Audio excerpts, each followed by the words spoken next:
आपका मेरे चैनल पे फिर से स्वागत है। और दोस्तों, आज मैं इस वीडियो में आपसे बहुत ही महत्वपूर्ण मुद्दे पे चर्चा करने जा रहा हूं, जो कि आजकल न्यूज़ में छाया हुआ है। चाहे आप न्यूज़पेपर उठा लीजिए, चाहे आप न्यूज़ चैनल देख लीजिए, तो ये चर्चा चलती रहती है। और ये चर्चा है बेसिकली जो मटेरियल यूज़ होता है, जैसे जो कंस्ट्रक्शन मटेरियल है, उसकी कॉस्ट बहुत बढ़ चुकी है। ये चर्चा आपने कई जगह पे सुनी होगी और कई अखबारों में भी आपने इस तरह की न्यूज़ देखी होगी। तो देखिए दोस्तों, कंस्ट्रक्शन मटेरियल नो डाउट बहुत महंगा हो चुका है, जो कि आज से कुछ, अगर हम साल या 6 महीने पहले की बात करें, जो कंस्ट्रक्शन मटेरियल की कॉस्ट थी और आज की कॉस्ट उठा के देखें तो बहुत ज़मीन आसमान का अंतर है। 45 रुपये 45 रुपये किलो बिकने वाला लोहा आज 85 रुपये किलो बिक रहा है, आसपास है। और जो आपको सीमेंट की बोरी जो मात्र 270 से 280 रुपये मिलती थी, और आज वो करीबन करीबन 400 450 के आसपास आपको मिलती हैं। तो और भी हैं, और भी जो कंस्ट्रक्शन से रिलेटेड मटेरियल्स होते हैं, पाइप्स हैं, और इलेक्ट्रिसिटी, जो इलेक्ट्रिसिटी के लिए होता है बेसिकली मटेरियल्स वगैरह यूज़ होते हैं, वायर्स वगैरह, सब महंगा हुआ हुआ है। अब देखिए, इसका महंगा होने का क्या कारण है। तो देखिए, एक तो मुख्यतः अभी जो युद्ध चल रहा है यूक्रेन और रशिया के बीच में, वो तो एक कारण है ही है। और ये तो देखिए, युद्ध अभी कुछ समय पहले ही स्टार्ट हुआ है, बट इसका जो मेन रीज़न है वो है जो लॉकडाउन रहा।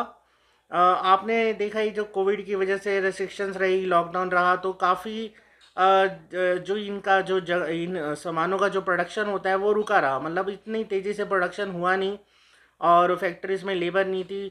तो कई इस तरह के इश्यूज थे, जिसकी वजह से इसका प्रोडक्शन उतना नहीं हो पाया। और जब सडनली ये लॉकडाउन हट गया, अब जैसे अब आप देख रहे हैं कि इंडिया में तो कहीं भी इस टाइम लॉकडाउन नहीं है, तो एकदम सडनली जो भी कंस्ट्रक्शन की जो डिमांड थी, जैसे कि लॉकडाउन के दौरान जो कंस्ट्रक्शन नहीं हो पा रही थी, तो रुकी पड़ी थी, तो वो एकदम से इरप्ट हुई। अब वो एकदम से बढ़ने से क्या हुआ है कि जो सामान था उसकी सप्लाई लिमिटेड थी। मतलब इतना प्रोडक्शन नहीं था, क्योंकि मैंने जैसे बताया, लॉकडाउन में लेबर वगैरह नहीं थी, या कुछ और भी कई रीज़न्स हो सकते हैं कि इतनी डिमांड नहीं थी, तो सप्लाई, जो भी इनके मैन्युफैक्चरर्स हैं, उन्होंने इस उस मात्रा में इसकी प्रोडक्शन नहीं किया। तो अब एकदम से सडनली से जो डिमांड आई है, अब उसको वो केटर नहीं कर पा रहे, और रेट, जाहिर सी बात है कि इस वजह से बहुत हाई जा रहा है। मतलब जो डिमांड है वो ज़्यादा है, और इस टाइम में सप्लाई मार्केट में उस हिसाब से कम है। तो इस टाइम में आप बिल्डरों के ऊपर देखिए, बहुत इसका प्रेशर आ गया है, क्योंकि जिन बिल्डरों ने पहले से कुछ स्टॉक कर लिया था मटेरियल वटीरियल, तो वो तो ठीक है। जिन्होंने एक लमसम पहले से कोई डील कर ली किसी से, जैसे सीमेंट ले लिया, खट्टा उठा लिया, या फिर लोहा सरिया उठा लिया, तो उनको तो इतना फ़र्क नहीं पड़ेगा। बट जो बिल्डर जैसे कि थोड़ा थोड़ा सामान लेके कंस्ट्रक्शन करते हैं, तो उनको काफ़ी फ़र्क पड़ रहा है। तो इस वजह से अब बिल्डर लॉबी जो है वो सरकार के पास जा रही है, रेरा जो भी हैं उनके पास जा रहे हैं, और वो दरख्वास्त लगा रहे हैं कि जो भी अभी प्रोजेक्ट चल रहे हैं उनको थोड़ा सा बेसिकली स्टे दे दें, थोड़ा सा डिले करें, 6 महीने का करीबन करीबन उनको एक एक्सटेंशन मिल जाए, जिससे कि जब रेट एक नॉर्मल रेंज में आ जाए, तब वो कंस्ट्रक्शन करें। बट ऐसा देखो दोस्तों, पॉसिबल नहीं लगता, क्योंकि कस्टमर को तो जाहिर सी बात है, उसे बिल्डर से लेना देना नहीं है। तो वो तो नहीं चाहेगा कि भी हमें लेट मिले पोजीशन। तो ये यहाँ पे पेज फंस चुका है। अब रेरा भी या फिर गवर्नमेंट जो बॉडीज़ है वो भी फंस चुके हैं, वो भी कि इस तरह से फैसला नहीं ले सकते। तो अब देखा जा रहा है कि अप्रैल ऑनवर्ड्स, तो मैक्सिमम बिल्डर लॉबी ने डिसाइड किया है कि जो भी उनके प्रोजेक्ट अभी अंडर कंस्ट्रक्शन हैं, या फिर जो अभी लॉन्चेस हैं, या तो उन्हें टाल दिया गया है, और अगर बाय द वे लॉन्च करना ही उनकी मजबूरी है, तो उनके रेट अच्छे खासे हाई निकल रहे हैं। और अब देखिए, मेरे को ये लगता है कि जो रेट अगर एक बारी हाई निकल गए, जो कि किसी भी प्रॉपर्टी के, तो वो नीचे तो होने वाले नहीं है। क्योंकि अगर आपने एक पल में एक प्रॉपर्टी एक प्राइस पे बेच दी, तो उससे आप नीचे तो नहीं बेच सकते। तो ये देखा जा रहा है। तो यही देखने में बेसिकली आप आएगा आपको कि जो भी प्रॉपर्टीज़ आ रही हैं इन फ्यूचर, वो महंगी आएंगी।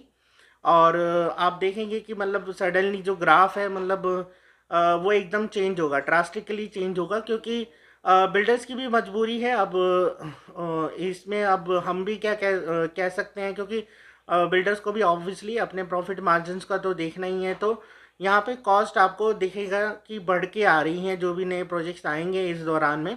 हाँ, कोई अंतराल की बात आता है तो शायद कुछ कुछ हद तक जब कंस्ट्रक्शन मटेरियल ठीक ठाक रेट पे आ जाए तो शायद कंट्रोल वे में कुछ चीज़ हो, बट मुझे वो पॉसिबिलिटी बहुत ना के बराबर ही लग रही है। क्योंकि देखिए, अगर कहते हैं कि एक चीज़ का एक रेट जब तय हो जाता है तो वो उसको नीचे आना बहुत टफ होता है। और कमोडिटीज़ वालों की इस टाइम मौज है। कमोडिटीज़ में जो डीलिंग करते हैं कमोडिटी शेयर में, उनका बोलबाला हो रखा है, काफ़ी अच्छा रिस्पांस है वहाँ पे और अच्छी अर्निंग हो रही है वहाँ पे लोगों की। और पर यहाँ पे प्रॉपर्टी मार्केट में एक तरह से ये कहूँगा कि झटका भी कह सकते हैं प्रॉपर्टी मार्केट को। अब बायर्स के लिए भी थोड़ा सा झटका तो है, बट अब ये अगर आपको लेना ही है इस दौरान मकान तो आपको ये झेलना ही पड़ेगा। और मैं तो ये कहूँगा कि अगर आप सोच रहे हैं कि शायद बाद में कुछ चीज़ें सस्ती हो जाएं, बट ये इसकी भी पॉसिबिलिटी नहीं लगती। क्योंकि देखा गया है कि जब कोई चीज़ें रेट एक बार तय हो जाता है तो उसका कम होना तो पॉसिबिलिटी नहीं है। चाहे अब वो मटेरियल वटीरियल चाहे वो उसमें सस्ता भी हो जाएगा, बट उसकी कम होने की जो आशंका है वो मतलब जो भी है वो बहुत कम रहती है। मतलब कम नहीं हो सकता और कम नहीं कर सकता बिल्डर ऑब्वियसली। क्योंकि एक आज अगर उसने फ्लैट एक रेट पे तय रेट पे बेच दिया तो 4 महीने बाद वो कम रेट पे कैसे बेचेगा। तो ये है सब कुछ इस तरह की अपडेट्स हैं। बाकी देखते हैं अब आगे क्या होता है, इसका क्या निकलता है, कैसा रहता है रिस्पॉन्स वगैरह, कस्टमर किस तरह से लेता है इन चीज़ों को। क्योंकि ये तो होगा ही होगा, इसका कोई अब दो राय नहीं है, रेट्स बढ़ने ही बढ़ने हैं। तो अब जैसे कि हाल फिलहाल में कुछ बिल्डर्स ने ऑफ़र भी निकाले थे कि अगर मार्च से पहले पहले उनके यहाँ पे कोई बुकिंग करा लेता तो उनको पुराने रेट्स का बेनिफिट मिल जाता।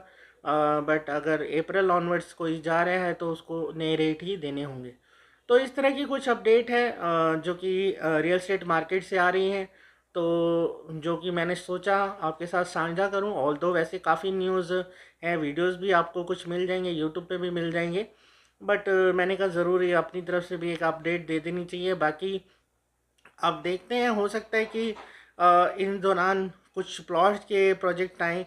और प्लॉट्स में क्योंकि इतना देखिए कंस्ट्रक्शन मटेरियल यूज़ नहीं होता बिल्डर का, तो हो सकता है कि बिल्डर इन इस टाइम में अपने जैसे कि जो अपने फ्लैट्स वगैरह ना लॉन्च करके अगर कोई उनका प्लॉटिंग का प्रोजेक्ट प्लान्ड है तो वो लेके आए। क्योंकि ये बिल्डर को भी पता है कि हाँ, ये जो समय चल रहा है इसको निकालना बहुत अनिवार्य है, नहीं तो उसके लिए भी ज़्यादा दिक्कतें होंगी। तो आप देख सकते हैं, हो सकता है गुड़गांव में आपको प्लॉटों की थोड़ी सी झड़ी सी दिख जाए, प्लॉट्स आए खासकर दीनदयाल पॉलिसी के अंदर। तो अब पर देखते हैं इसमें भी रेट क्या आता है, कैसा नहीं आता, क्या रहेगा, कैसा रिस्पॉन्स रहता है। अब प्लॉट्स के तो दीवाने वैसे बहुत हैं, मैं तो कहूँगा मतलब, और प्लॉट्स के दीवाने हमेशा ही रहेंगे। तो उनके लिए हो सकता है ये अ, एक अवसर बन जाए। एक जैसे कहते हैं ना कि कोई भी विपदा आती है तो वो किसी के लिए तो कुछ दिक्कतें लेके आती है, बट किसी के लिए कोई अवसर भी ले के आती है। तो हो सकता है कि प्लॉट्स की थोड़ी सी हमें रेंज ज़्यादा देखने को मिले और रेट्स भी थोड़े से कॉम्पिटिटिव हो जाए, तो जिससे कस्टमर को एंड में बेनिफिट हो और बिल्डर को भी। प्लॉट्स में ऑब्वियसली बात है कि कंस्ट्रक्शन वगैरह इतना यूज़ नहीं करना है कंस्ट्रक्शन मटेरियल, तो उनके लिए भी ज़्यादा लॉस वाली बात नहीं होगी अगर वो प्लॉट इस टाइम लेके आते हैं।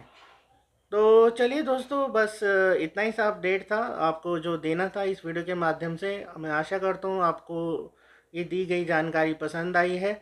और देखिए, आपने ये जो जानकारी है और दी गई जानकारी पसंद आई है और आपने ये वीडियो यहाँ तक देख लिया है तो इसे लाइक और शेयर ज़रूर करके जाइएगा। और जो भी लोग नए जुड़ रहे हैं मेरे चैनल पे, वो चैनल को सब्सक्राइब भी कर लीजिएगा और जल्दी से जल्दी सब्सक्राइबर बढ़ाइए और इस तरह की इन्फॉर्मेशन दूसरों से पहले पाइए। तो चलिए दोस्तों, अब इस वीडियो को यहीं पे अंत करते हैं और अब आपको जल्द मिलेंगे एक नए वीडियो के साथ, एक नए टॉपिक के साथ। तब तक दोस्तों, bye bye and take care.